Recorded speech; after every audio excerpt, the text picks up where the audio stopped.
The clamouring chunks of battered carcass crash and collide as the descending weight of Godflesh's signature sound.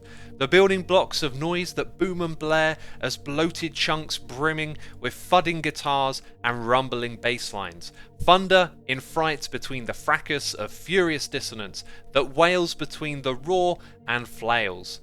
Two pillars that support their iconic sound are tentatively pulled apart.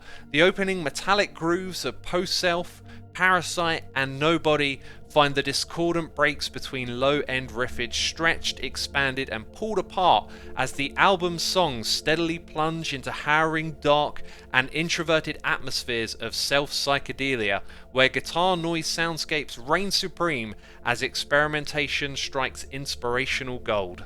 The listening experience of an album comes to life here as track skipping and attempted plucking of moments spoil the intensity of letting the 47 minutes of music unfold into itself. The blackened hands emerge from the shade, grasping, smothering, dragging one into the shadows of introspective ambiguity, the light that shines on but does not illuminate. The loud, visceral nature of the record is like a morbid curiosity that swells in your conscience, the fixation on an ugly mechanical beast, lost, wounded in your paradise. Suffering, pain and anguish scream in agony as we observe from a distance the industrial rumblings that motor and drill away as soundscapes of punishment play themselves out. Broadrick's return to Godflesh in 2014 with A World Lit Only by Fire was rather disappointing.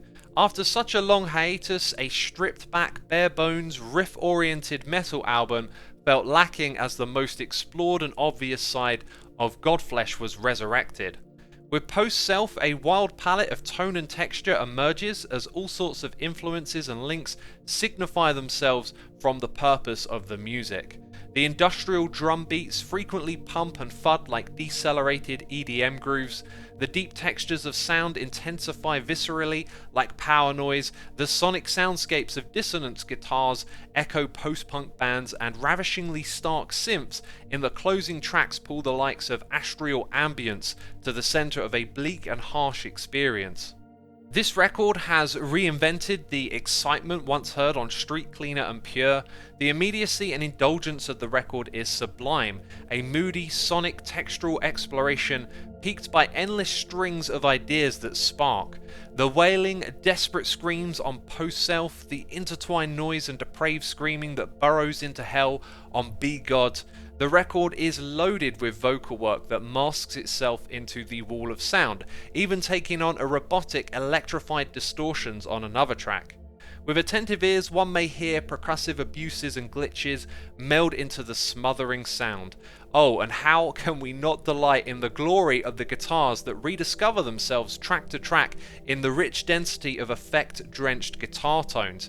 It's simply a stunning record with an obvious direction that really lets the entire album serve as an unfolding experience to leave one in awe of its apex. Thanks for listening. If you'd like to see some more of my music blogs, go check the website out. Every page has over 1,000 articles sorted by artist, year, genre and more. Just hit Ctrl F and have a search for something that interests you. You can find a link to the blog in the description box down below, where you'll also find links to my other YouTube channels. Check them out if you are curious. Thanks again for watching, and be sure to subscribe to catch the next upload.